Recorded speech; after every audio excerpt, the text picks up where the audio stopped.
All right, and we're back here on Couch Coach Live, another Wednesday night under the lights here on Couch Coach Live. What's going on, Maui? What's up, Coach? Birthday. Got you a great gift this Sunday and everything, man. Yeah, man. Oh, word. yeah, what up? yeah, so it was a hell of a win by the Right. Commanders. We're definitely gonna discuss that tonight for sure. Word. Yeah. Mm. All right. What's been going on with you? Oh man, annual it's birthday weekends. This weekend I got a few people's birthdays this weekend, and so it was the annual Ortiz Halloween birthday party. It's been going on for about over 20 years, and it's tradition. That's in the, they got to put that on the schedule. Like, okay, what day y'all gonna have it? And it was great. It was, really what made it great this year is that my one of my good friends, my old roommate Jake Ortiz's wife, actually had cancer, and she about the beginning of this month or end of last month, she had her last chemo. So I got there late, so I missed everybody, but everybody left a message for me. But it was real special. You know what I mean? And that's what's up. Yeah, for sure. Word. Man. Yeah, so we got a great show lined up for you tonight. So we'll talk about Jayden Daniels and that Hail Mary performance. We'll talk about that. We'll actually talk about a former first round draft pick from last year's draft, Anthony Richardson, being benched for most of the reasons, which we'll get into that as well. Stefon Diggs tests his ACL. He's out for the season. What does that mean for the Houston Texans there as well? And going with our prevailing theme at the last couple of weeks as far as the trade deadline, as it's fast approaching, we are now 6 days away from the ending of the trade deadline. So there's a lot of people. We said this, a lot of yard sales are going on in the NFL, and obviously a former Steeler, Diontae Johnson, heads back to the AFC North. We'll talk about that. Our games to watch this weekend as the clock turns to not the clock, but the calendar shifts to the month of November, and then we'll do our NFL picks and give out game balls this week. So we'll be right back here on Couch Coach Live, and we'll be right back. We'll kick that intro, and we'll be right back.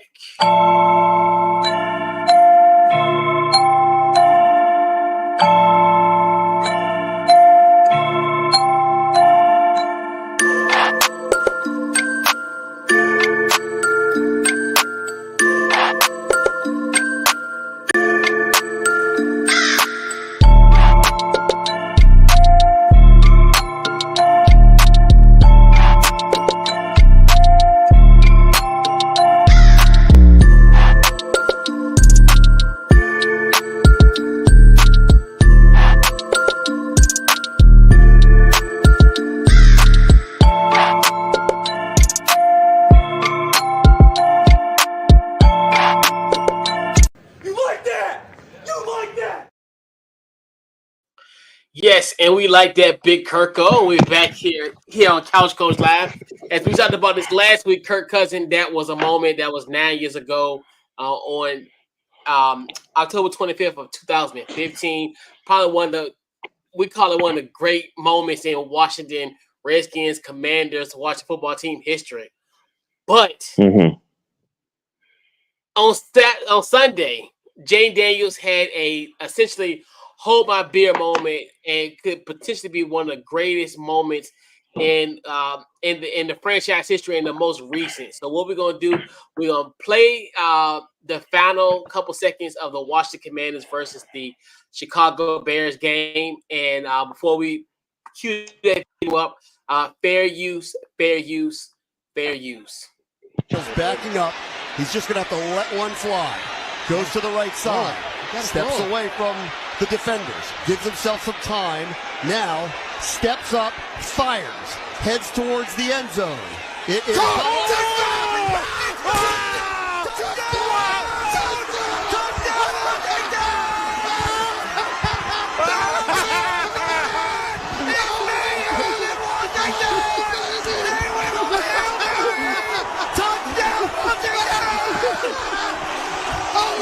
Whoa! You talk about a walk-off!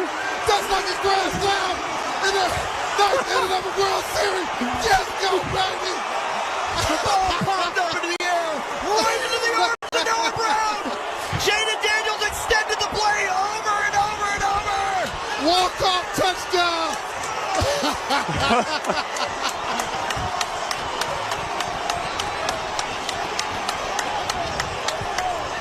Over!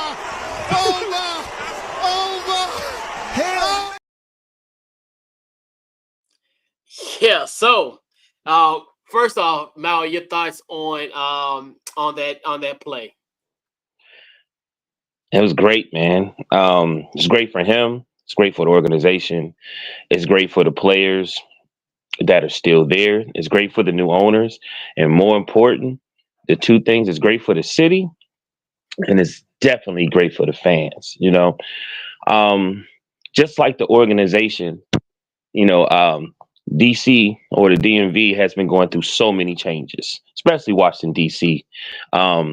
And for this to happen, I've been saying this since the offseason, especially once I saw your quarterback, I was like, he's something special. He's something he's not he got what RG3 has, but he's of this culture now, the younger generation. And, it's just, he cool. He's humble. He's not arrogant. You know what I mean? And, my main thing was, and and I just felt like this is exactly what the Commanders needed and what the fans needed and what the city needed. And then the cool thing about him, he has this young demeanor about him. So it seemed like everybody wants to protect him. So for me, the main thing was, I was like, when he plays this game, man, just protect him. You know what I mean? Because he was already hurt. And, I was watching the game just by the score. You know what I mean? And it just seemed like he had a step up. But from the game standpoint, it was a very even game. If you look at the stats and everything, it's like it was so, Commanders passed more, Bears rushed more, and it all went down to that special play right there. You know what I mean? All I can say is congratulations, and we live in VA, so in Virginia and in the whole DMV, when the Washington football team and the Commanders is winning.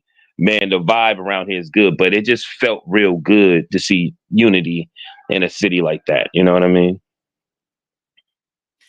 Yeah, so many things to talk about. First, I definitely huge shout out to Graham Weinstein and London Fletcher on that call. That is by far one of the greatest calls you'll hear on any given Sunday, regardless of the magnitude. Definitely huge shout out to those guys.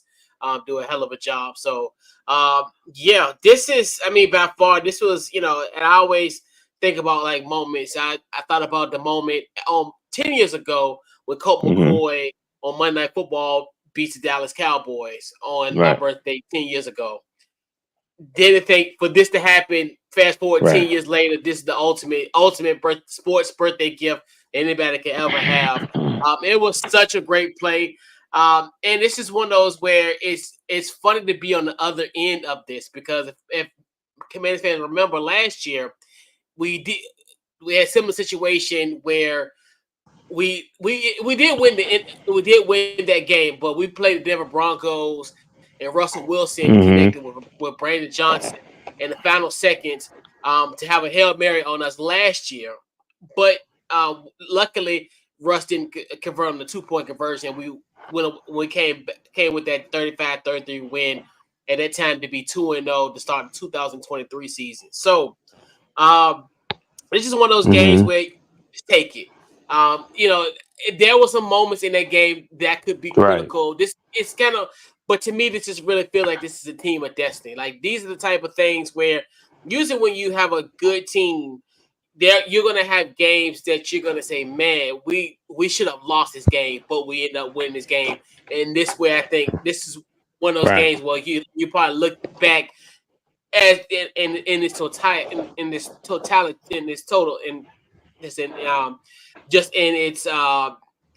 for this whole season, you just think to yourself, man, like, this game that we should have lost, but we end up winning the football game. But that just lets me know, like, hey, this team is special. that play right there, and it was perfectly executed. And that's one thing about, you can tell that this team takes these Hail Mary drills seriously in practice. This isn't just, I know everybody Right. practices this play, but I think in my personal opinion, they were ready. I mean, you had everything, and even Tony Romo, another one. You know, we talked about Bram and London Fletcher, but we got to talk about Tony Romo and how the strategy that he talked about, like as far as, because I never really thought about the play before the Hail Mary, to throw it out to Terry so he can run the bounds and give you some more room and kind of inch up a little bit more. So, once again, just a great win. Like you said, the vibes are it's palpable at this point, and it's funny because even I took a day trip to DC yesterday, and it's like in the city, you know, I had my commanding set, so everybody, you know, was talking, and man, this feels good.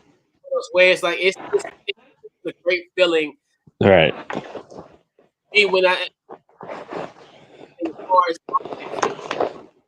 and I, you know, this whole year, it's something different this year, and I think it's such a special moment, and it's something that us Commanders fans, we deserve. And this, out of all the years of heartache, disappointments, embarrassing moments, and for us to have a year like this is just something that's really special. And you know, I'm enjoying every bit of it. I can care less what a hater say. I can care less what anybody say or whatever. It's our time, and I think our time is going to be here for the foreseeable future. So just get ready. Just be prepared be prepared to be sick of us Commanders fans for the next decade or so. Man, that's what's up, man. So I guess we need to speak on the play, the actual play, and why the Bears. Man, let me tell you something, man. Can I speak on it? Can I speak on the young man from the Bears that was talking to the crowd? Okay, cool. So I'm sitting there like, if you're going to do that, right, it has to be a setup. Like you're doing it on purpose so he can throw the ball a specific way so you can knock it down or intercept it. Like, why are you doing that? Like, man, that just goes like these guys are millionaires. You know what I'm saying? Been playing football their whole life. And I'm just sitting there like, man, by now, man, we don't watch, you know, NBA, mess ups and people like Shaq the Fool for the NFL and stuff like that. Like, man, come on, man, you got to stay focused. You know what I mean? I'm sure now afterwards he'll probably never do it again. But I was just like, man, that was one of them. I don't even know why. If you're not even a team, like you're just having a winning season. You know what I mean? Like that team didn't even. It's the Bears. They hadn't had a winning season in how long? So why are you sitting here jaw jacking like you the Chiefs? Am I wrong for that? I mean, no. I mean, that was just a bonehead play. I think that's just one of those where he, you know, and that's another thing too, where you take these type of drills type of seriously, where most times nine times out of 10, a Hail Mary isn't really executed. So in his mind, he probably thought that this was over. He wanted to get the chirp. I mean, obviously, I mean, to me, especially how the Bears in this game, this is on their end where if they would have won that game, they would have been on the same end as us saying, hey, I don't think it's a game that necessarily we deserve to win that football game. And then they were winners of 3 straight coming into this game. So obviously fresh off a bat. So they figured, hey, we got this game sold up. And, and many people, you think to yourself, you give the Commanders only 25 seconds, that this is it. But, like you said, we've seen stuff from a historical standpoint. There's so many situations in NFL history where, things like this have happened. And it's another case where I don't think he understood. Sometimes I think people don't think that those type of stuff happen because obviously with athletes sometimes the invincibility or like if an injury or something or like a case like this where this isn't going to happen to me, so that's probably was his mind frame. But I mean, hey, take it for what it is. But I think this is going to be an ultimate learning lesson for everyone else. And I think if you're a wise playing this in the NFL, that you'll learn from this type of mistake. And And I do. Speaking of that, I do love where Emmanuel Forbes picked the guys up from the Bears, and I love that he did that because I think And he even said, I was in this position last year, and almost to the play that we talked about against Denver. He was their first line defense, essentially, where he had an opportunity to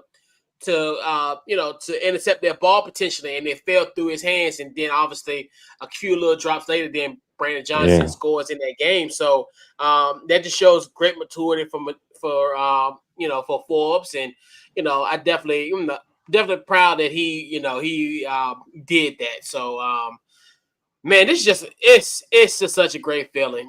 It's funny. I talked to even some of the local guys when we been as far as covering like VCU and Richmond, all football and all that. And I talked to the local guys who cover the Command stuff. I just like, man, I can't believe this. Like, it's almost like we're on cloud nine. It's almost it's weird. It's like it's such a like a euphoric type of feeling, man. It's just one of those where it's like, hey, man, I was like, I don't even know how to feel. And here we all kind of in unison kind of feel that way. It's like, it's just amazing how, like, man, like, wow, we are 6-2. We're undefeated at home. Like, this is our best start since 2008. Like, so it's just like, it's crazy to think that, wow. And even the push come to shove, I think we still be over 500 going to our bye week in 5 weeks.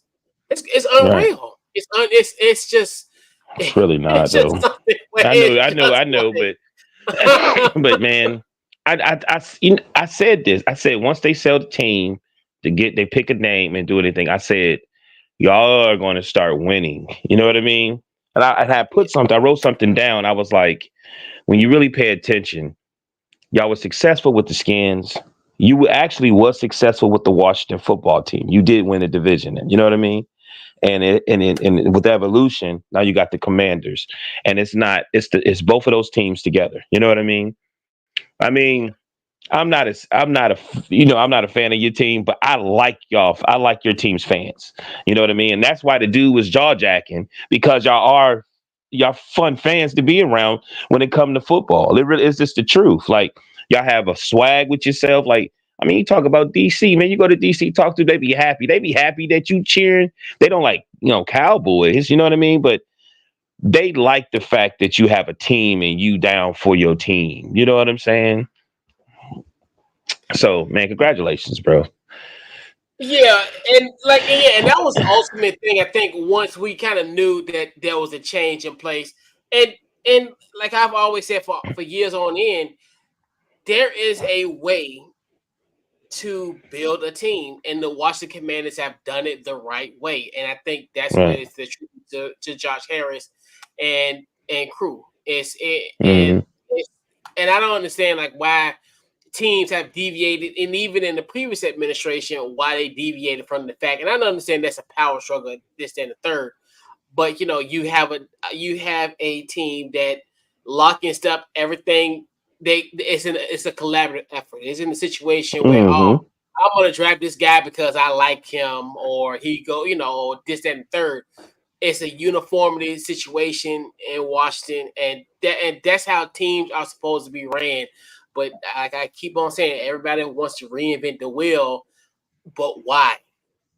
This is a proven fact, and it's funny because we're gonna kind of talk about a situation from a quarterback perspective. We might get into that momentarily, but it makes sense. Like all like what they're doing is they're making moves, and it makes sense. And that's the thing where we have common sense now in the building more so than just, hey, make it like a fantasy team. Right. So, it's balanced. Down to, yeah. So speaking of, and I said about no, go ahead. Are we good? No. So speaking of talking about reinventing the wheel and knowing that what's successful is, what it is to be successful, but then you kind of deviated from it. So now we're going to talk about Anthony Richardson and the Indianapolis Colts. So obviously, Anthony Richardson is the quarterback for the Indianapolis Colts. Let's see. So it was a play towards the end of the third quarter. Anthony Richardson gets sacked. So the next possession is a 3rd and 23, pretty much a 3rd and goal at the 23-yard line.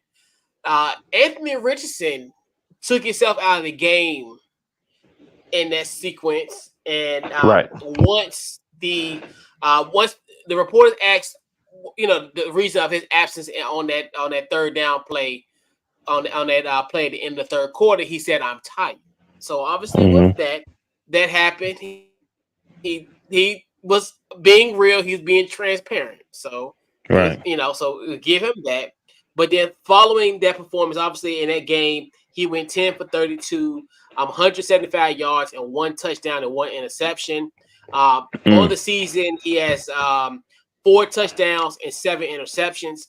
And the Colts did decide to bench the former 4th overall pick in the 2023 NFL draft for Joe Wacko Flacco. So the age is one at 39 years old, Joe Flacco, I'm about to usher you into the 40s club, brother, in a few more months. So your thoughts on Anthony Richardson being benched? First off, I could have swore Joe Flacco was at least 56, but to be on, I'll leave that alone. I'm so tossed up. I can't wait to hear what you got to say. And I know you're a tradition guy. You know what I mean? But I believe you also a mental illness guy too. And we've never seen anything like this. And if it has happened, they've been quiet about it. But I don't think he should have done it. But at the same time, I got to respect him for his honesty. You know what I mean? And I didn't really look at his stats. But his stats is not that good, but they still in the mix, And I was talking to somebody that said, man, if I was a GM, I would probably do like an evaluation right before November hit.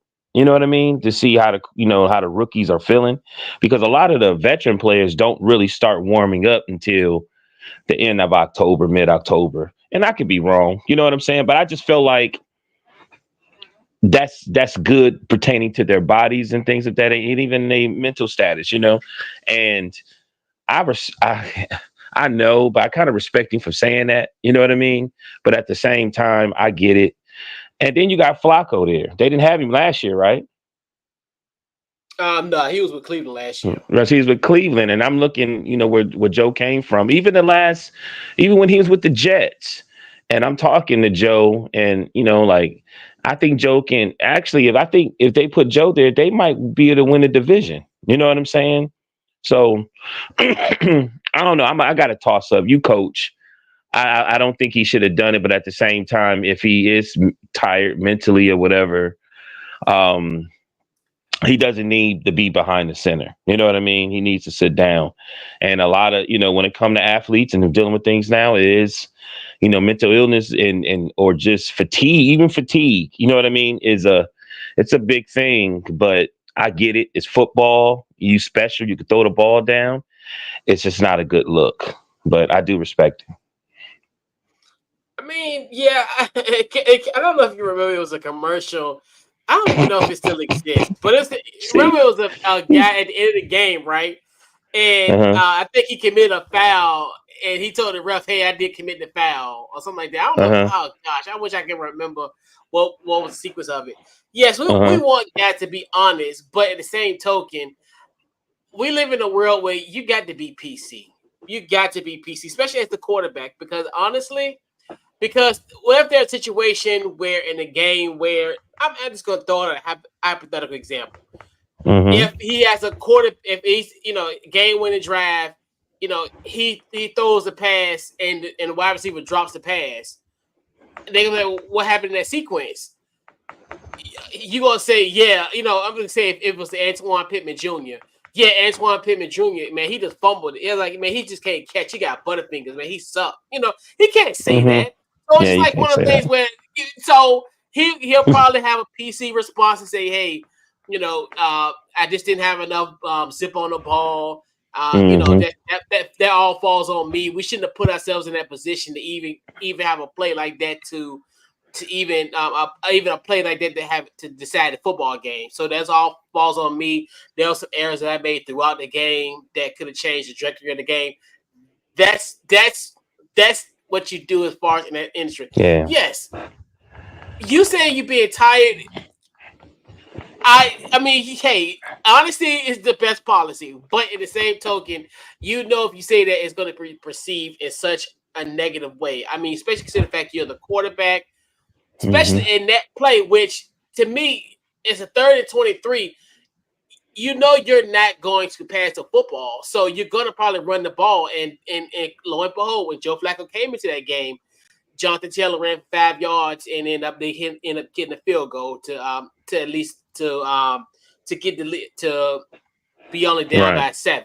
So that's my issue with that. So because you think of yourself, you're the quarterback, you're the one that's getting paid the big bucks, you're the one that when you win, it's on you. When you lose, it's on you.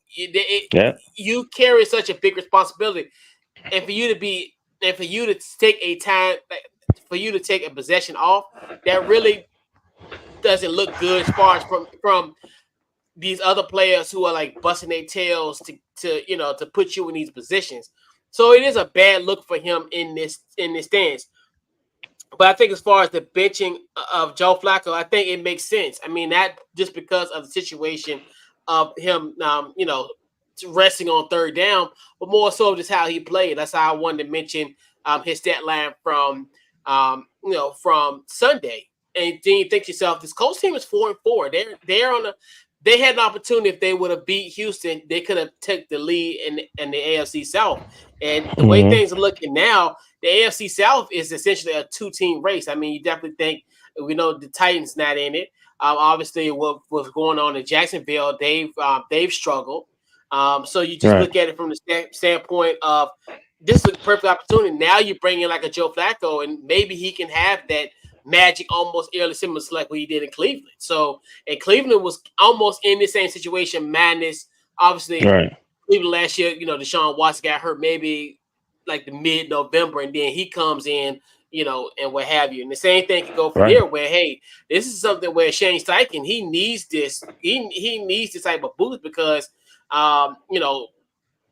if this is another 2 years in a row with you not making the playoffs, I wouldn't say it's hot. The seat is hot, but it's gonna it's a little lukewarm if he has 2 consecutive years where he don't make the playoffs, especially considering the fact of the success that he had in Philly. So I just look at it just from the standpoint of this is just a move to kind of save their season. As far as Anthony Richardson going forward, it's too early to tell. He could potentially recover from this. He is fairly young, and it's just another one too where back in the day when you used to quarterback eval quarterbacks, you did it solely based on, not solely, but one of the biggest determining factors for you getting a quarterback is their experience, how many starts they had in college. You look at the successful ones, like not to kind of talk about Jay Daniels all night, which we can if we want to. Who cares at this point? But Jay Daniels, he had 54 starts in his collegiate career. So now you think yourself, why is like Jay Daniels being so successful? Because he's been through it all. I mean, if you started 54 college games, I mean, you damn near probably have seen everything compared to Anthony Richardson, who only had 15 starts in his collegiate career. So you just think to yourself, where that used to be huge. That used to be like the big sticking point going into like evaluating quarterbacks, besides obviously the physical attributes and how they look at the combine, how they look at their pro day, how many starts they have. And I think that's where we've kind of deviated from that path. And that's just another one where but you've seen guys historically who have had really like not a lot of starts in college, and it doesn't pan out too much in the NFL because of just a simple fact of the lack of experience. So but the time will tell. But I think if the Colts keep on rolling, potentially, I mean, you probably won't see Anthony Richardson until 2025. So potentially, but we're still 9 games left in the season, so it still might be an opportunity for him to come back, barring any injury to Flacco. Knock on wood, but just if any other circumstance can come into play. But you think they're trading? No, I don't think they're gonna trade them on Tuesday, but I mean, it may be down the line.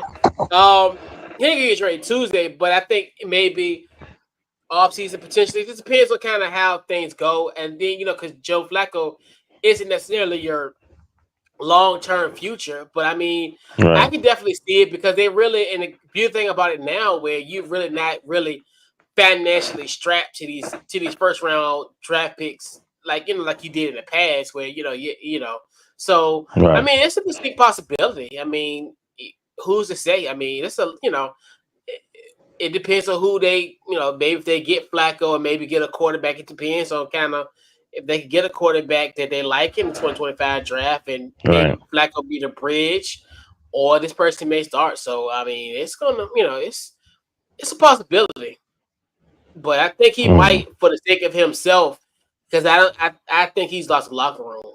I mean, you have Oh, comment well, like that. okay. I think he has. I mean, Okay. my personal opinion. Mm. I'm not in the locker room, but I would Right. assume he has lost a significant chunk of the locker room. I put it that way. I don't think Okay. but yeah. So do you think that do you think that they will win a division? Ah, they got a shot. I mean, obviously now with everything that's going on in Houston, they got a shot because I think it's only a 2-team race. In my Mm-hmm. personal opinion, I don't think Jacksonville can kind of climb out of their situation. And then obviously, because I almost to a point where if they would have lost to the Patriots, they actually, they did. So last week when they was in London, I was thinking to myself once the Patriots had that commanded start a beginning lead, I was like, oh, if they lose this, Doug Peterson ain't even gonna he gonna be they gonna fire him on the bus back to Jacksonville. But I definitely think that situation is not there. Then obviously with Tennessee, look at with Mason Rudolph there, and then obviously Butch is still getting hurt. I mean, still coming back from injury. Will Levis, so it's a 2-team race. They got a legitimate shot. I mean, especially now we got Joe Flacco in the mix. I mean, hell, I think that's a seat. I think to me that's a season saving move for the Right. Indianapolis Colts for sure. Right. I agree. Yeah, but they got a shot. I mean, yeah, Right. it's good. Come down to the end, yeah, for sure. And So, truth be told, they might, you never know, like the wheel may turn. They might get to a point where, you know, got to win this game, and Flacco might have an issue, and Anthony got to come in. You know what I mean? And maybe that might be the opportunity to get everything back. yeah, He's yeah. special. He is special, regardless if he is special. He just probably got some mental things that he gotta, take care of. You know what I mean? Yeah, but I'm just curious how it will go for him going forward. But I definitely Hmm. think he has a legitimate shot. I mean, like you said, even if it's somewhere else, but it's too early to kind of give up on a guy like that. He's only like 22 years old, so I Right. mean, he's literally, and plus, you know, and yeah, and I think this could be a good thing for him, so he can sit and learn. I know, obviously, last year, being out for the bulk of the season last year, because I think he got hurt. God, he probably got hurt like maybe the first or second week of October, and he was out all season last year with a shoulder. So now, fast forward, this could be an opportunity for him to learn, especially behind a guy like a Joe Flacco. So, but yeah, man, Joe Flacco, I'm telling you, man, Joe Flacco's like a cat, man. He got like 9 lives. Like if somebody was to say in 2000, and like, so go back to when essentially he got benched for Lamar Jackson. I think that was what, like 2017, 2018. So Right. you think about 5, 6 years ago. If somebody would have ever told me that after that situation, he would lead a team to a playoff run and become the NFL comeback player of the year, and then he might do the same feat this year with the Indianapolis Colts, I would have been like, nah, man, he's 1 foot out the league. And then he almost single handedly put the Jets in the playoffs 3 years ago. And Hmm. so it's just like, man, Joe Flacco, I'm like, Listen to what you just said though. He got benched by Lamar Jackson, which if you got a player like Lamar Jackson, you got it. That got to happen. yeah, Like Flacco could have stayed there and just been there maybe like the second, but he didn't. He said I still could play, and to me, he yeah, still could clearly. yeah, But I don't understand. Like I wish a team should have snatched him up. Hell, we could have snatched him up with the sorry quarterbacks that we had. You know what I mean? But I ain't complaining. But you know what I mean? But yeah, um. I think Flacco is exactly where he's, kind of where he'd be at. But I would give him a shot, just like Seattle yeah. gave old boy a shot. You know what I mean? I mean, you can go ahead and get you another quarterback, just like they used to do, sit them down for a couple years. Always remember the 49ers and what happened to them. You know what I mean? And what those quarterbacks got hurt and they got to the point they didn't have nobody. Just always remember that.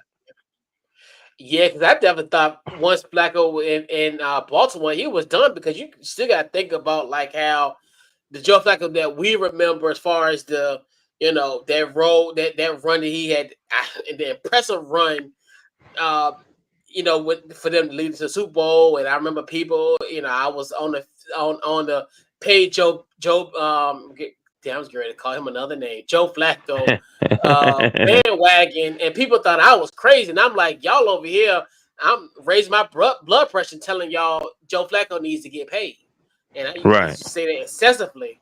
But then obviously, fast forward, because even with the situation in Baltimore, yeah, we thought there was nothing left in the tank for him. I definitely think he had all this left in. Well, pause. I Right. think that he would still be in the league at this point. I figure even after the Jet stint that he would be done in 2022. I would never think that essentially Joe Flacco is probably going to be a 40-year-old man playing playing quarterback in the NFL. That's something that Right. was not on the 2000. That's not something on the 2025 NFL bingo card potentially if he decides to come back next year. But yeah, man, kudos to Joe Flacco. Yeah, Joe Flacco. I mean, yeah, man. And I don't think he had any really significant injuries either in his past. That's probably why he still could play too. I don't remember him really having like ACL, MCL, or I think anything crazy like that. I don't think he had any injuries from what I recall. He might have had maybe Yeah, something, but I don't recall nothing. But yeah. I yeah, remember. Me neither. Me neither. Me but neither. yeah. And even But with Flacco, I think he's 7 touchdowns and 1 interception on the season. That's what Joe Flacco. Yeah, 7 touchdowns and 1 interception on the season. So yeah, the Colts, you know, for Richardson's stats, they should not be where they're at. You know that his stats are not good. yeah, Not good. yeah, And yeah, and for where they at in the division, they should be a lot worse. yeah. It's a season. Yeah, it's a season saving move for them for sure. Right. Yeah, because the expectation is, hey, if you considering the fact that hey, we essentially got here with Gardner Minshew, and we pretty much was an overthrow away from going to the playoffs, essentially. Right. So yeah, the expectation is playoffs for this Colts team for sure. How many games has it been, Coach, so far? You mean as far as in the season, or for the you talking Yeah, about so just far, so far in the season. Yeah. so? So this is going into week 9. So the Colts are 4-4. So many teams have played 8 games. Some have Right. played 7. They already had their bye, but most have played 8 games. He got 7 interceptions. And 4. Yep, and 4 touchdowns. And he was matter of fact, he missed. How many games he missed? Because matter of fact, Flacco was because Flacco led them to the Washington game because against when they beat y'all, when they beat the Steelers. Yep. So Crazy. yeah. I'm telling you that man. I don't say he'll be a double back-to-back comeback player of the year because I don't think he can do a double comeback, but still, he's about to be on a run. Joe Flacco in November, December is legendary. Yeah. But we shall see. So, we talked about the Colts staying in the AFC South. We definitely got to talk about Stefon Diggs. So, obviously, Houston Texans wide receiver Stefon Diggs has went down with a torn ACL. So essentially, his season is over. Prior to the injury, he had 47 catches, 496 yards, and 3 touchdowns on the season. What's your thoughts on Stefon Diggs' injury and what's next for the Houston Texans? And I hope, recovery well. You're a dog, you know what I mean? Career 877 receptions, almost 10,497 yards, you know what I mean? Career wise, 70 TDs, you know what I mean? Hey man, he a dog. He one of those ones. So I hope goodwill, I hope he gets well soon. You know what I'm saying? And not take his time on the process. It's his contract year. Yep. So, but I will say this: I'm not too worried about, I'm not too worried about the Texans because I think when you have a name like a Stefon Diggs, it works. It's a good and bad. It's good to have him because double teams and things of that nature. But it's also bad to have him because it is his contract year and of his name. You got to make sure you get him the ball. You know what I mean? And I know Nico is still out. Nico Collins is still out, but I think he coming back. They said week 10. But you still got excuse me. You still got Tank Dell. I just think that, and then the quarterback could just been, you still got Mix in there. You may need to open the door for him a little bit, so he can. But they still got some dogs there, and they got a great coach. One thing, if you got great coaching and he practice the next man up, there's opportunity for them. So they still number one in their division too, right? Yeah. Mm-hmm. So they just hold on to that, man. And you know what I'm saying? To Nico get there. But I think they got the Jets. And what's the other team they got? Oh man. I can't remember. But I think they got they got the Jets, the Lions, and the Cowboys. So the Lions would probably be the one they got to worry about. You know what I mean? The Cowboys is always scary, but just take one game at a time, one play at a time. They just maintain where you at. You know what I mean? Yeah, this is to me. This is a devastating blow for them. Especially considering the fact I think there'll be some effects from it. I mean, obviously, when you have a guy like that, he will be definitely pivotal down the stretch because we all know, in certain cases, you need a guy like a Stefon Diggs to kind of take on that role to be just that guy to just carry you to a win. So obviously, you obviously lose that depth at the wide receiver position, like you said. Nico Collins should be back soon. So, and then even you see kind of how the Texas was meshing. Obviously, that was giving opportunities for Joe Mixon to do his thing. So now, who's going to be the ones going to step up? And they're still, even without the Stefon Diggs injury, they still, like you talked about, Tank Dell. He's another one. I think he'll be in that spot, especially at this point. So you look at what he can do. Obviously, it's going to just be, CJ's going to just have to spread the ball more like he has done throughout the whole year. But, look at guys like Dalton Schultz. I think he's going to, so guys like that going to have to step up. Dalton Schultz going to have to step up. Tank Dell, then when Nico Collins come back, and then also Joe Mixon. So the cup is still not bare in Houston, but then you think to yourself, you had just imagine if you had these guys in this couple with a Stefon Diggs.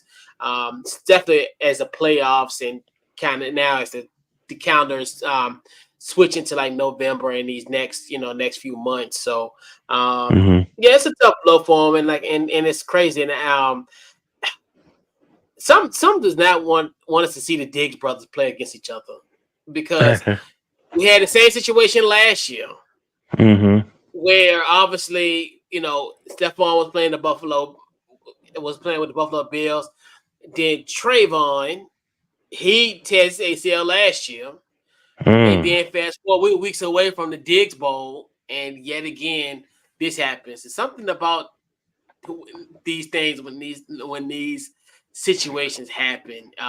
It's something doesn't want us to have this matchup for sure. So because that Right. would have been fun to watch. I figured it was something in the back of my mind, but I thought to myself like, yeah, this would be kind of interesting to see them now finally play against each other. But now that won't be happening, unfortunately. So, Right. You know, like a guy said today, he said the receiving core is just going to step up. One thing though, the line is really going to have to step up and protect Stroud, man, CJ. Like you just, yeah, like you know, so they gotta, he can hit too much, but they got Hutchinson too, so yeah, you know, but they'd be all right. Yeah, yeah, they be all right. but yeah, and the thing about it is the only team that they gotta really face. What I face, I think they played the Colts twice this year. I think they've already played the Colts. So yeah, that's the only really people that's gonna be in their way at this point in the NFC in the AFC South is gonna be the Colts, and that's it. I mean, because nothing really there. Right. I mean, the South is really a two-man team, and everybody else is they just getting ready for for 2025 at this point. Right. Yeah. So, we gotta talk about the two teams in the AFC South. Now we gotta go a little bit to the AFC North, where a familiar guy returns back to the division. So we definitely gotta talk about Diontae Johnson. So obviously, Diontae Johnson, formerly of the Carolina Panthers, was traded to the Baltimore Ravens for a 2025 fifth-round draft pick. Diontae Johnson on the season, 30 receptions, 357 yards, and 3 touchdowns. And he heads to a Baltimore Ravens team. So, what's thoughts on Diontae Johnson going to the Avenue? Man, congratulations to him. I'm not a big fan of Diontae because he dropped a lot of balls. He dropped a lot of balls with Ben. Like Ben used to be fussing at him. He tried to put gloves on, and then eventually he was a little more consistent. He got a page. He got his money, but but at the same time, I'm happy that he's with the Ravens. That for what I gather and information I got today, he's going to really help them. Him and Zay Flowers have a lot of the same qualities where they can separate themselves from the defender. So congratulations. Stay your ass over there. But yeah, Happy when they traded him. I do. I like the move. I definitely think that he's someone I think can definitely help this Baltimore Ravens team. Obviously, they're another team that started to kind of slowly get some depth at the wide receiver position. Obviously, I think he'd be a great compliment to Zay Flowers. Obviously, Zay Flowers got that speed. And you also have Diontae essentially being like that possession receiver, kind of like that route runner type of wide receiver. Then also with Rashad Bateman there. Then you look at the two tight ends and Andrews and Likely. So, and then not to mention a guy like a Derrick Henry. So they're just another one where they're just stockpiling some offensive weaponry. So I definitely like what they've done with this move. Obviously, Carolina Panthers, they're another team that essentially is that, as the trade deadline approaches, we said it's either you're a buyer or a seller. And obviously, the Carolina team is another one that got the yard sale at Saturday at 9 a.m. ready to kind of give some guys some help at a discounted rate. And I mean, and this is a win-win for the Ravens. I mean, and I think from what I was told, essentially Carolina's paying for his salary, so almost you're damn near getting him for free. Wow. So you think to yourself, "Wow, that's Right. what a gift for the Ravens." And this is another one where it doesn't necessarily this acquisition doesn't essentially put them over the top. I think it just Right. essentially just helps them with their depth going forward. He's a nice piece to their already constructed puzzle. So, like in this situation, if there are some inconsistent plays with with Zay or Rashad Bateman, he can kind of come in and kind of give his team a spark or relief or what they have you. So, it's definitely a smart move for the Ravens just to get a guy like that, and essentially don't necessarily have to have a big time commitment. So, Right. yeah. Me personally, after the last game, I think the Ravens really should be trying to get some type of defense. But that's just me though. I think I know they was talking about like they might try to get somebody in the edge. So I'm just put it this way: it ain't quite over yet as far as the trade deadline. Still got Tuesday, so I don't think this is the only move. I know a lot of people are saying, I've heard people critical about I didn't need to get somebody on the edge, but I'm like, it ain't over. It's just tons of edges that's available on the market. So, all right, we'll see. Yep, Tuesday will be here right before you know it. So I'll just put it this way: if you think, I still think we're gonna see a lot of movement between now and Tuesday. On Tuesday, I don't think you're gonna have anything happen now because obviously tomorrow is the start of the week. So I would not be surprised. Essentially, on Tuesday we can have some moves on Tuesday for sure. Mm-hmm. I think the moves that we got now, I don't think you've seen nothing yet. I think it's gonna be. I got a feeling Tuesday is gonna be a day where you can see some guys, some guys, some people just gonna rack up potentially. I hope so. We'll see. We'll see. But you're gonna be the Jets. We get rid of everybody, and we need new this. Anyway, you would think they should. But then there's another one where their season's done. I mean, and then you just traded for a guy like a Devontae Adams, where it's just like, it's funny because just the fact of where they're at, because they're 2-6. They're not going to make the playoffs at 2-6. Even if they ran the table, they'll be 11-6. They're not going to run the table, and I think you would literally have to win. I think especially in the AFC, I think you definitely have to win 11 games if you're not a divisional winner. Like if you that's essentially you would be a wild card team at 11 wins.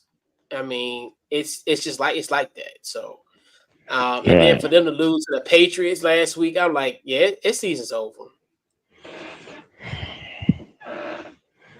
So I like, damn, and it'd be something that the Raiders have a better record than the Jets. Right. Right. And that's probably what's going to happen. Yeah, because what I seen against them against the Jets, against the Patriots last week, I'm like, yeah, they ain't making the playoffs. They can't. They don't have nothing in them. I think they can run the table. Yeah, nothing. It's crazy, ain't it? Yeah, terrible. I know what should happen. Why don't Aaron Rodgers tap his helmet and then, do a press conference and say, man, I'm real tired right now. Yeah, he can do it all he wants. Yeah. He can say that all he wants. Yeah, he gonna definitely lose that locker room. I know Adams is pissed. You can see it in his face.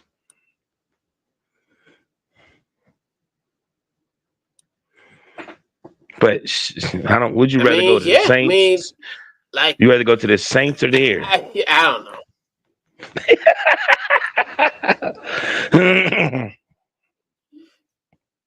The Saints just as bad because now you think to yourself, now with the situation with the Jets, it's terrible. You even look at it, like I said, the situation with damn, I lost my train of thought. Yeah, because they're just as bad. The Saints, I mean, even with that, you think to yourself, even if Derek Carr comes back, I mean, they're done. This is another one Right. where this is a two teams division in the NFC South. So yeah, it's terrible. Yeah. Yeah, ain't no way you come out of that. Right. Yeah, they're done. Yep, they are done. So we got to go into our games to watch this weekend as the clock, not the clock, but the calendar turns to November. Dum, Who is dum, your games dum. to watch this weekend? Okay, my games to watch this weekend. It was a pretty good games. I got the Bears versus the Cardinals. I just want to. I think the Cardinals compete well, but they're not. They're not really that good. But they make you compete. I wanted to see how the Bears was going to, how they're going to come back after that devastating loss. I got the Broncos versus the Ravens. Same there. Ravens losing to the Browns that way. I wanted to see if they could snap back. But I think the true game of the best game to pick is going to be the New York Giants versus the Commanders. I think the Giants. Really probably feel some type of way about losing to the Steelers last week because they had a chance. But yeah, I think that's going to be the best pick.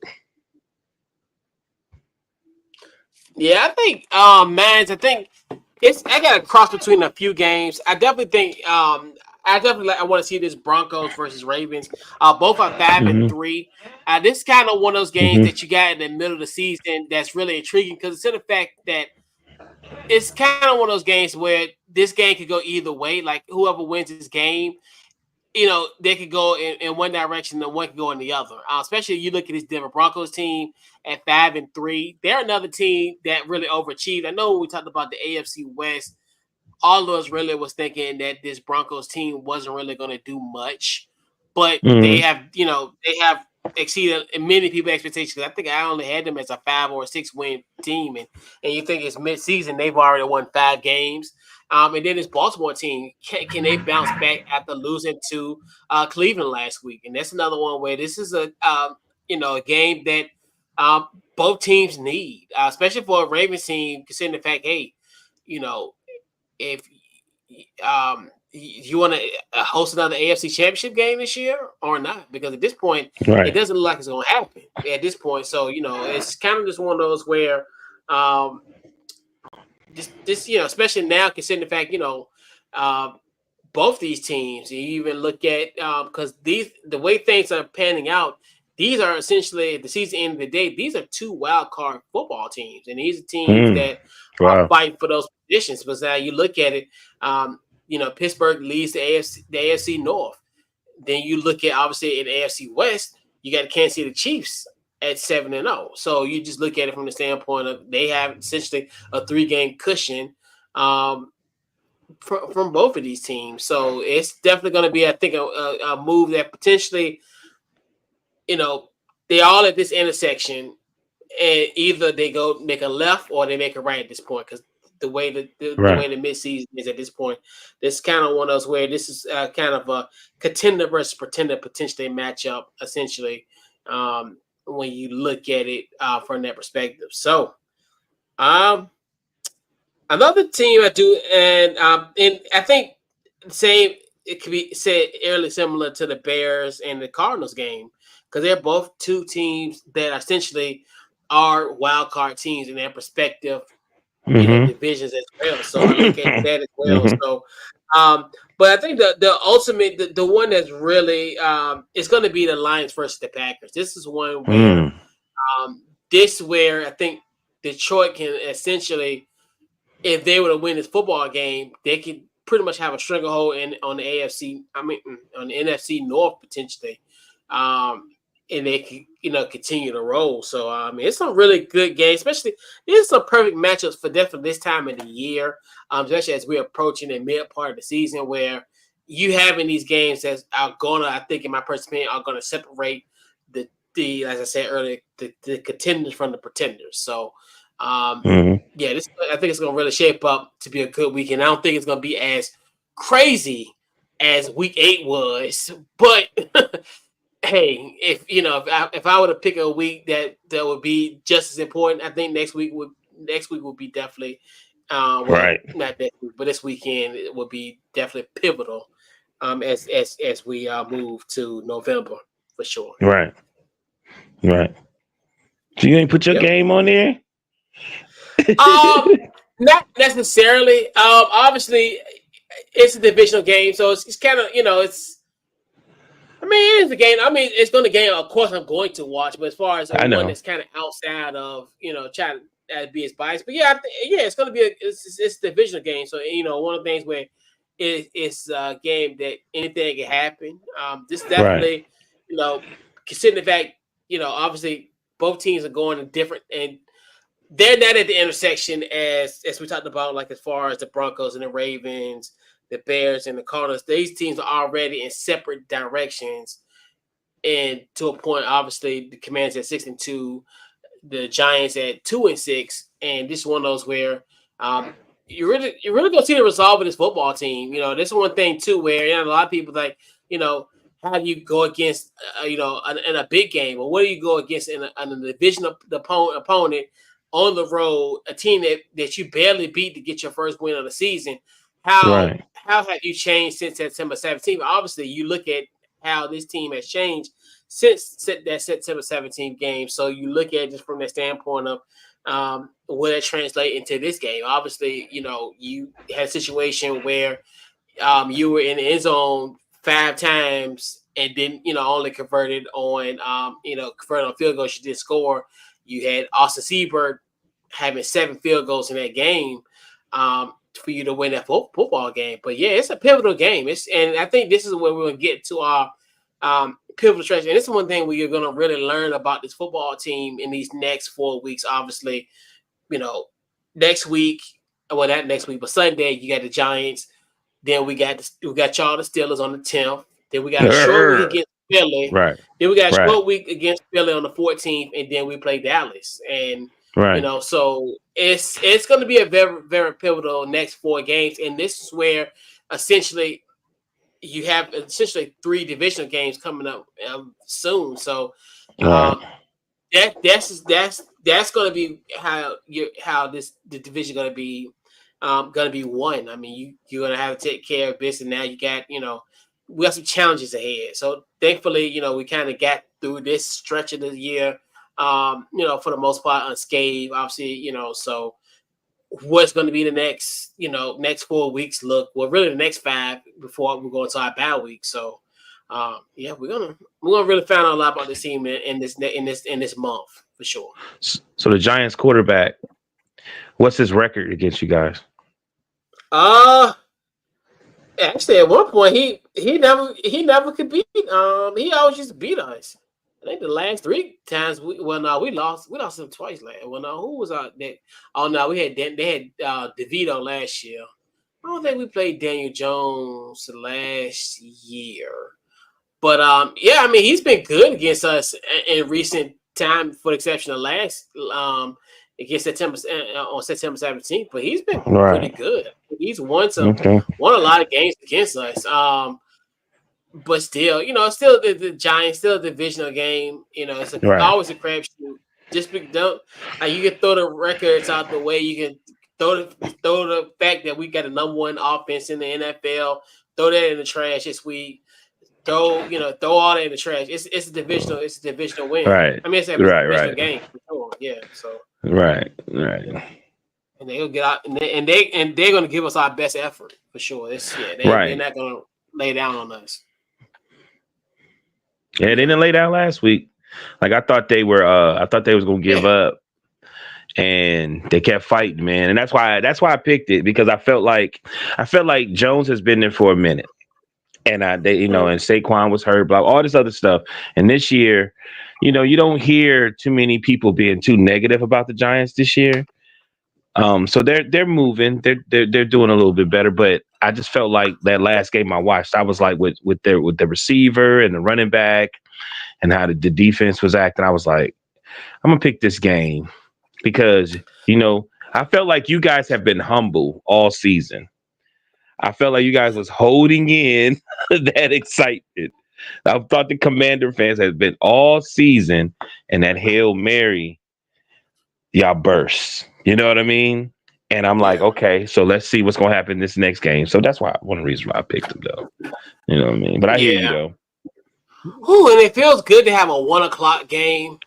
And it's like it's weird, like it's just you got a 1 o'clock game. I wouldn't be surprised if they flex our game out next week, which I would not be surprised if that happens.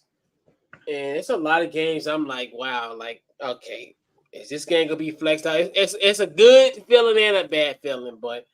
Okay, we got a 1 o'clock game. Normally that's our protocol, but now as the success has commenced in this, and now we're talking NFL town, things have changed. So, I'm gonna enjoy my 1 o'clock start, and because I think it's gonna be prime times and stuff, and I think we'll get flexed out a lot in these next coming weeks for sure. So, right.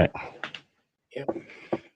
But so going to our picks this weekend. So we had picked out some college football and some NCAA games. So we'll talk about that.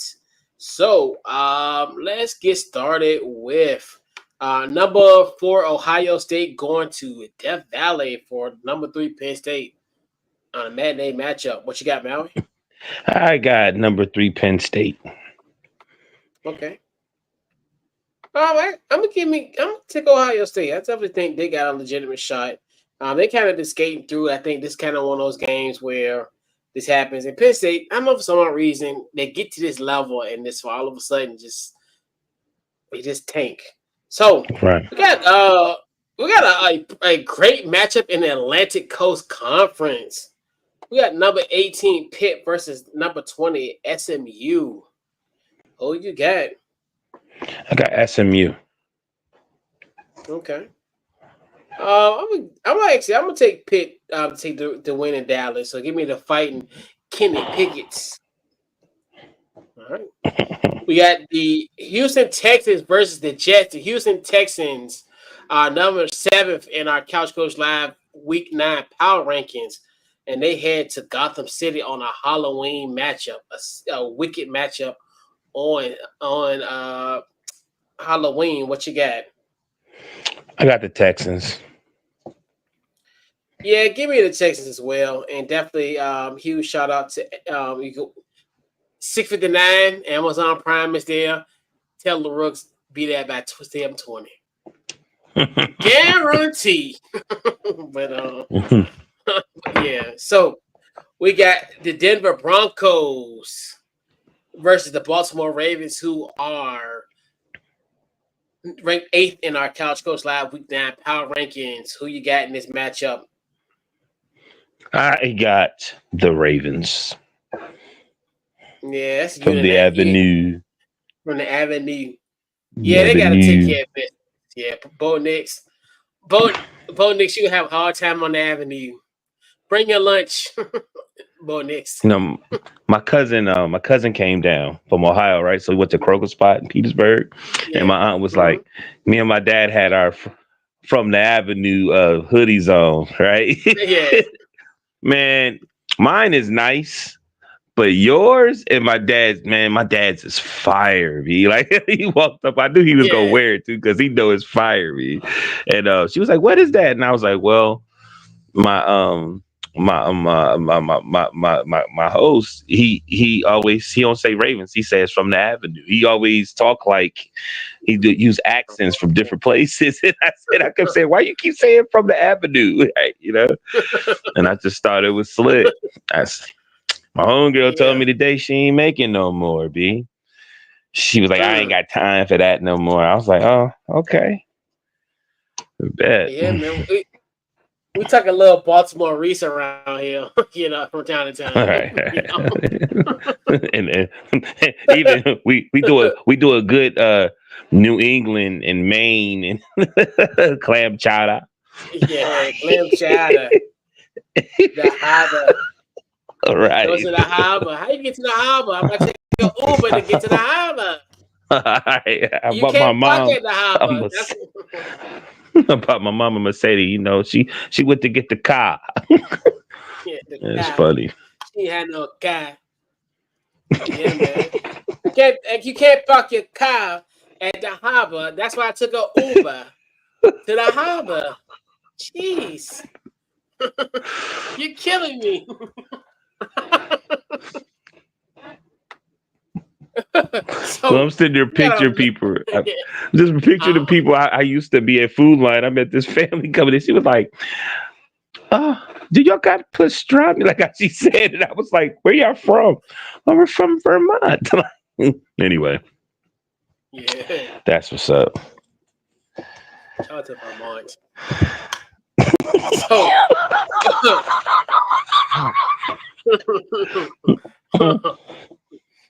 so we got a good matchup. We got the Lions, who are number 2 in our Couch Coach Live Power Rankings, versus the Packers, who are number 4 in our Couch Coach Live Week 9 Power Rankings. Who you got in this top 10 matchup? Who you got? I'm giving it to the Lions.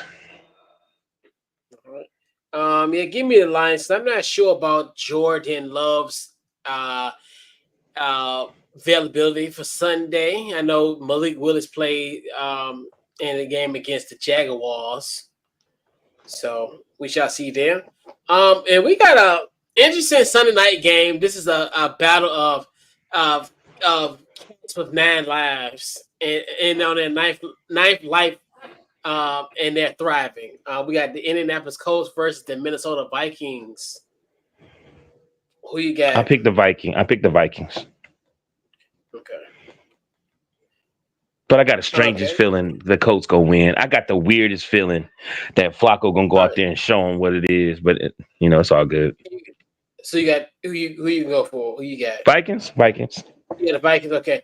Yeah. Give me Joe Flacco to make some Sunday Night Football magic. And man, oh my God, dude, I'm gonna tell y'all how much of a legend Joe Flacco is. So, University of Richmond played Delaware like 2 weeks ago, and people was talking about the game and everything. People are still talking about Joe Flacco performance against Richmond from circa 2007.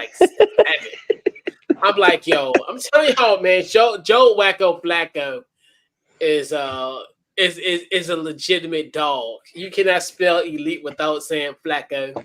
You can't say elite without Joe Flacco. So, yeah. He was a punter. Yeah. I'm telling you, man. Yeah, they stuck about Joe Flacco in 2024. Like people from Delaware. Yeah, man. He legit. That's somebody who always will leave a lasting image. So we got to talk about our final game, the Monday night affair. Joe and Troy do their thing. The Buccaneers versus the Chiefs. This is So who you got in this matchup? Hey, didn't the Buccaneers just sign a receiver or something like that? I don't know who they signed. I thought they did. If they didn't, they lost their 2 receivers, right? They lost. Yeah, I don't know if they did anything of significance. They might have signed somebody, but I don't know. I know this much. These Chiefs got to lose a game, but I picked them to win. Yeah. Yeah, I don't think they. I think they didn't. They haven't signed nobody.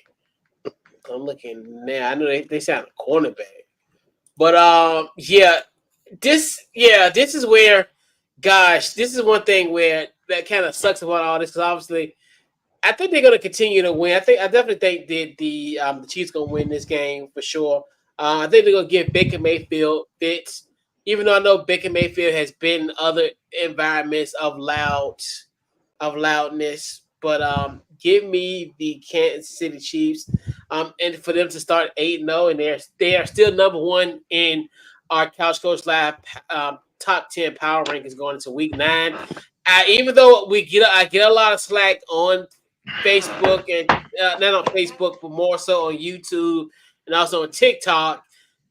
The young kids say I keep on glazing the Kansas City Chiefs, but I'm like, I don't care what anybody says. If you can continue to win football games, you are not going to lose your spot. The Kansas City Chiefs have been number 1 since the beginning, and they're going to stay there until they lose. And when they lose, they'll drop out the spot. So all you kids that say I'm glazing Kansas City Chiefs, guess what? So what? It is my power rankings. If you want to do your own power rankings, do your own power rankings. So guess what? I am glazing the I'm glazing the Kansas City Chiefs because guess what? Here on Couch Coach Live, if you win, you're gonna get rewarded, and you're gonna get rewarded handsomely. So how can anybody be above them and they haven't lost since last December? Christmas. They haven't lost since Christmas. And ain't that the one where his foot was on wasn't on the line or something like that? Or did they win that game and he was just pissed? Yeah, that was Isaiah Likely. Yeah, that was Isaiah Likely for Baltimore. Yeah, but that was week 1. Did they lose that? They didn't lose that game though, did they? No. Isaiah Likely that was the play for the Ravens. Isaiah Likely, his foot, because they if he wore size 12, the Kansas City Chiefs would have been 7-1. Well, now they'd be 6-1. Okay, hold up. Something happened with the Chiefs because Patrick Mahomes wouldn't let it go. He kept talking about it, and I don't. It was something like that where I think the guy caught I think he still won the game, but he was pissed at the refs because why would you call that play? You never call that. I don't think they. I don't know. I thought it was the. I don't know. It's weird. I hear you though. I might be wrong. I mean, I'm getting mixed up. But you are a coach. Yeah. No, I mean that's what I just recall of. But yeah. So all the young kids, all the naysayers and everything. Hey, Kansas City, they continue to win. They're going to be number 1 in the power rankings. So they lost to the Raiders. Oh, Christmas Day. Yeah, that's the last time they lost. Right. Raiders on Christmas Day. Yeah. Right. That's how they lost was last Christmas. Right. So that's a lot of games. You know what I mean? Sure. Going into this year, that's a lot of months. Yeah. They don't understand. Yeah. But remember when I told the dude that's the fan for him, you see how what the kids are saying, what you're doing? And I'm like, for them to be undefeated, ain't lost since December, on their way to win their 3rd Super Bowl, they are not getting the publicity they supposed to get. Yeah. They should be, you know what I mean? Think about it. Like, yeah, it's weird because I think people, I don't understand. Like, I think I think people have this weird psychosis, and I don't, maybe this is me talking, but I think because they're not like dominating. I think they're not the 2008, no, that was 2007 New England Patriots. Because remember, like week in and week out, they were just beating teams. And there were some games that they were in, but most of the games they were dominating fashion. So it's kind of like they, in a sense, kind of skate by these wins. And I think a lot of people look at that as, and then I think coupled with them winning two consecutive Super Bowls, and there's a lot of luck from the Foot Locker crew that they get calls. So I think a lot of it, people look at that as like almost like a sign of hate. And it's one of those things where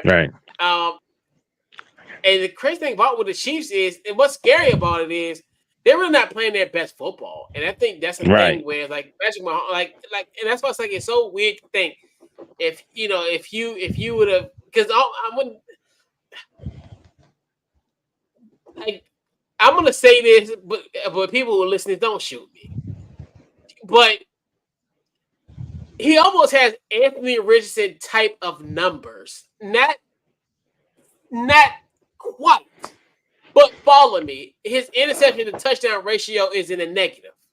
Let's put it that way. So compared from that, it may not be as god-awful as Anthony Richardson, but they still have a negative touchdown to interception ratio. I'll put it that way. Right. But most teams who have a quarterback that has that type of numbers and that type of stats would not be undefeated. But it just Right. shows you how their defense is great, and even with the loss of Jerry Sneed, it's like they never missed a beat. So it's just weird. Like the Kansas City Chiefs Right. they're just getting it done. I just put it that way. And you know So what it is? I think they could not believe that Tom Brady was that good. That's what I think. I think they didn't believe that Tom Brady was that good. And when they look at Patrick Mahomes, they're like, you can't say Patrick Mahomes ain't good. Like, you know what I mean? Like he do things, even though like they do the holding and all that. But man, we talk about the Patriots. You know how much the Patriots cheated? Like, there's a lot of controversy mhm. surrounding them. It's just weird, man. Because like one dude said, Bronny James got so much more followers than Patrick Mahomes. You know what I mean? Like 20 Yeah. million or something like that. And I was like, that's crazy to me. Like, you know what I'm saying? I'm like, it's Patrick Yeah. Mahomes, but it's just they seem Yeah. like they just under the radar. Like you don't hear anybody really saying like, "Yo, this team is undefeated. They have not lost since December." And yeah, they're not even Mhm. playing their best football. Like they just that much better than everybody else. You know what I mean? Like it's crazy. Yeah. And I think too it's probably because of an age thing too, because now you think Brian's a teenager.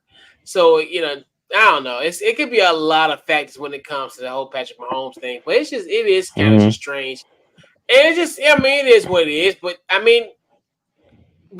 think most people really don't. I mean, honestly, I think people like Patrick Mahomes, but sometimes I think people don't like the surrounding cast around him.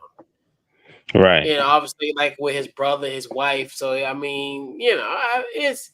can be a few factors, but they're I flying get under the it. radar, but they still get those. They still get the primetime slots. They still get the Taylor Swift Right. The Taylor Swift. angle. So Like that. You know what? Now I'm starting to understand why they even did that. It's starting to make sense now. Like why they even because they got so much pub last year. You know what I mean? yeah. And she don't even really be at the games that much this year, do she? Well, she on tour now. So Right. That's what I thought. she was there. She was there in the beginning. I know she didn't go to the one against the Falcons, but she's and that's another one where just all these games I think about like, yo, they should have lost that game. But see, that's what I'm saying. Like, and I think people just sick of it. I mean, it's almost eerily similar to like to the Patriots. I think people got Yeah, that's what I'm Patriot saying. fatigue. They got fatigued with Yeah. this situation because it got to a point where it's like y'all just like people consider this mess is lucky. Like, but it is what it is. And they're Right. another on prime time yet again. So it's just, but yeah, the I'm with you. Chiefs, I'm with you. yeah. I mean, hey, the Chiefs are the Chiefs. All right. So we gotta give out this week's game ball. Who gets this week's game ball for you? Oh man, I really didn't have nobody to give it to. I was gonna give it to you because your birthday, but I'm gonna go ahead and give it to the Washington Commanders and their fans, man. Congratulations. All right. I gotta give it to we talked about quarterbacks this tonight. As far as Hmm. it's on their ninth lives, not necessarily on their ninth life, but as far as have had multiple quarterback lives and able to kind of persevere through it. I'm gonna Hmm. give it to the number one overall draft pick in the 2015 NFL draft. I gotta give it to Jameis Winston. Great Yeah. performance, 27 for 41, 334 yards and 3 touchdowns in a win over Baltimore.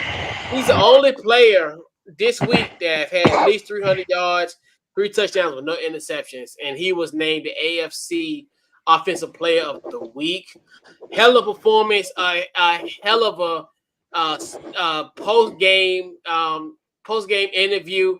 James Winston, he's going to have a future in speaking. I don't know if he's going to be a minister, motivational speaker, but I'm going to tell you one thing. When I heard him after that Cleveland game, he would make a 40-year-old man run through a brick wall for him. and I mean that in all sincerity, and in everything in what's left in my physical body, I would have ran through a wall for Jameis Winston, even at my 40-year-old age and my in my old age at this point, I would have ran through a brick wall for Jameis Winston. Hell of a game for Jameis Winston, man. Hopefully the good times roll and you don't have to worry about Carson Beck as your quarterback next year. So Jameis Winston might save you. Because we damn sure know that Shador ain't going. Hell no. Dion gonna pull an Eli. Dion gonna pull an Archie Manning in a heartbeat. And I don't think no one will blame him for that. If he does that, especially if Cleveland is in the situation. Unless you give him that $300 million guaranteed. I don't think that's gonna happen. Yeah, he definitely gonna pull Archie. And now that's where we talked about it last year. And we said like let everything play out. And we halfway through the process, but if the process is looking how it is now, yeah, okay. I don't blame you, Dion Archie Manning Sanders. I wouldn't want my child to go to Cleveland either, especially after what happened last week, not this week, but in October 20th, or 2 weeks ago, pretty much almost a week and a half ago. I put it that way. Yeah, for sure. Me neither. I wouldn't put my worst enemy through that for sure.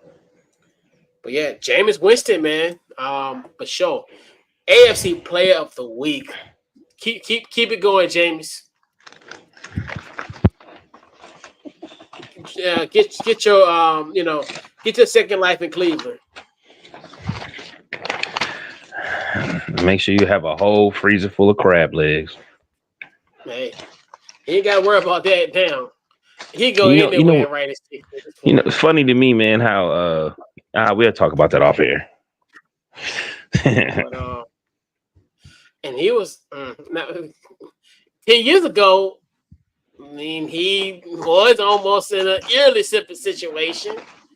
And one as many parties involved. It might have been a singular party that was involved, but I mean, yeah, that's another one where you think to yourself, "Wow, what a hell of a comeback for him." But so we'll put up on tonight's show. What's your final thoughts before we head on out tonight? Great show. Really excited to see what happens next week. Social media, DT Morgan 78, Deshaun Morgan Facebook. Yeah. Once again, another great show. Once again, great show. Man, it just feels great to be a Commanders fan. It's just a great feeling all around, and it's just, it's funny people, walking around, even in town, everywhere I go, if I have Commanders up on, people just, love to carry on the conversation. I welcome it. Even in the losing years, I love when we talk about the Commanders football. So keep the good times rolling. And hey, if you see me with my Commanders, hey, let's talk ball. I'm with it. So once again, Facebook, Twitter, Instagram, Couch Coach Live, the website, couchcoachlive.com. So check us out on social media. Next week, we got some stuff going on as far as basketball is concerned. So we're going to have an alternate date for next week. They haven't determined what day it's going to be, but we will announce that on our social media platforms for our show next week, because next Wednesday, it will be the VCU women's basketball season opener. So, we'll, instead of being here, we'll be at the game doing that. So, haven't decided what day we're going to do Couch Coach Live next week, and we might have these type of situations kind of come up between now and a few months. Got start looking at the calendar. It's like it's a lot of potentially basketball games on Wednesdays, but what we'll do on social media, we will announce that on on our social media platforms of what day we're going to do the show next week. Also tomorrow, be on the lookout for Spider Bites, our the bite-sized content for Richmond Spiders football. Episode now will drop tomorrow. That'll be the where I'll be discussing University of Richmond football and then matchup against Townsend on Saturday for a 2 p.m. kickoff on Saturday. So we'll get you get that updated. We'll preview that game, thoughts on the press conference this week, and just some stuff that you need to know, some news and notes heading into Saturday's game. So this has been this week's Couch Coach Live, man. We'll catch you guys next week, and we're out. You're woke.